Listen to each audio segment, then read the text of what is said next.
The largest natural lake west of the Mississippi is shrinking past its lowest levels in recorded history, raising fears about toxic dust, ecological collapse, and economic consequences. But the Great Salt Lake may have some new allies, conservative Republican lawmakers. The new burst of energy from the GOP-dominated state government comes after lake levels recently hit a low point during a regional megadrought worsened by climate change. Water has been diverted away from the lake for years, though, to supply homes and crops in Utah. The nation's fastest-growing state is also one of the driest, with some of the highest domestic water use. This year could see big investment in the lake that's long been an afterthought, with Governor Spencer Cox proposing spending $46 million and the powerful House Speaker throwing his weight behind the issue. But some worry that the ideas advancing so far at the state legislature don't go far enough to halt the slow-motion ecological disaster. One proposal would tackle water use in homes and businesses by measuring outdoor water that's considered some of the country's cheapest. Another would pay farmers for sharing their water downstream, and a third would direct money from mineral extraction royalties to benefit the lake. I long took for granted the lake. It's always been there, and I've assumed it always would be there, said House Speaker Brad Wilson at a summit he convened on the issue. But learning about the lake's precarious position this summer left him terrified. The Great Salt Lake is in trouble. We have to do something. The shrinking of the lake poses serious risks to millions of migrating birds and a lake-based economy that's worth an estimated $1.3 billion in mineral extraction, brine shrimp, and recreation. Health risks exist too. The massive dry lake bed could send arsenic-laced dust into the air that millions breathe. The Great Salt Lake needs some leaps to be saved. It's not going to do it with baby steps, said Zach Frankel, executive director of the nonprofit Utah Rivers Council. These are tiny baby steps that should have been taken 20 years ago. The lake took a pummeling last year, with especially devastating effects on its microbialites, the Great Salt Lake's version of a coral reef.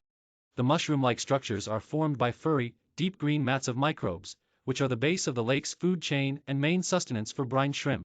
The shrimp both support a multi-million-dollar industry supplying food for fish farms and nourish millions of migrating birds whose massive flocks can show up on radar. The lake is also the nation's biggest source of magnesium and could soon provide lithium, a key mineral for renewable energy batteries. But last year the lake matched a 170-year record low and kept dropping, hitting a new low of 4,190.2 feet in October. A significant portion of the microbialites were exposed to air, killing the vital microbe. The die-off will likely take years and years to repair even if they are fully submerged again, said Michael Vandenberg, a state geologist. And if the water levels continue to drop, the lake could get too salty for the edible microbes to survive, something that's already happened in the bright pink waters of the lake's north arm. Still, Vandenberg is cautiously optimistic for the south arm, where a portion of the green microbialites did survive last year's lake drop. It's bad but not catastrophic yet, he said. There is still time to fix and mitigate the situation. In some ways, the fix is simple: more water needs to flow into the lake. But that's no small task in the state that grew by 18.4% over the past decade, to nearly 3.28 million people. Utah has relatively inexpensive water overall. A 2015 state audit found Salt Lake City water prices were lower than almost every other city surveyed, including Phoenix, Las Vegas, and Santa Fe. But a subset of homes have access to especially low-price water, the cheapest in the nation, according to the Utah Rivers Council. About 200,000 homes and businesses pay a flat fee for an entire season of irrigation water. It's called a secondary water system, made from converted agricultural supply in communities that are now largely suburban. Those account for a disproportionately large segment of the state's water use, and many of them are on the Great Salt Lake watershed, Frankel said. It's like an all-you-can-eat buffet, he said. While most people have a water meter on the side of their homes, usage isn't measured for secondary water users. But small-scale projects have shown that simply being aware of how much they're using makes people cut back by 20%, said GOP Utah Representative Tim Hawks. There's been pushback to change the system before, and part of the reason is the per-meter cost of about $1,500, but the governor has backed spending about $250 million in federal pandemic relief money to install them. The Utah Rivers Council would like to see people pay more for that water, but there's been little public discussion of that this year.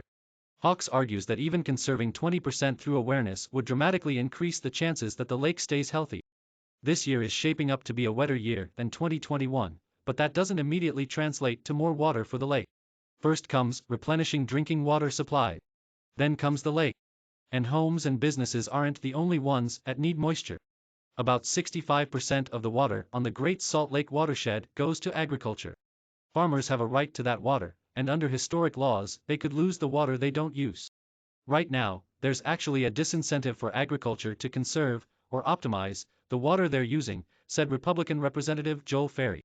He's sponsoring legislation that would let farmers get paid for water they let flow to the Great Salt Lake and other bodies. Because each farm is so much larger than the average home, even slight adjustments can have a major impact. Under his plan, which has advanced at the state legislature, it would be up to each farm to decide whether to sell water in a given year.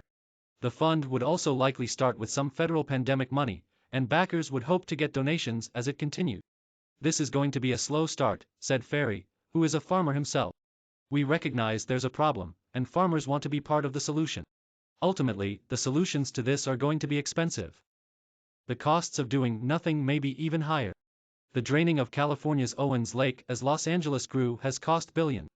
Overseas, the Aral Sea became a source of toxic dust after its water was diverted away by the former Soviet Union. Experts estimate a drying Great Salt Lake could cost Utah more than $2 billion every year. There's a real question about what happens next. Are we going to break through some critical thresholds here in the next little bit if we continue to go lower? Hawk said. If we act now and we are thoughtful about it, there's a good chance we can keep the lake healthy and happy, and us along with it.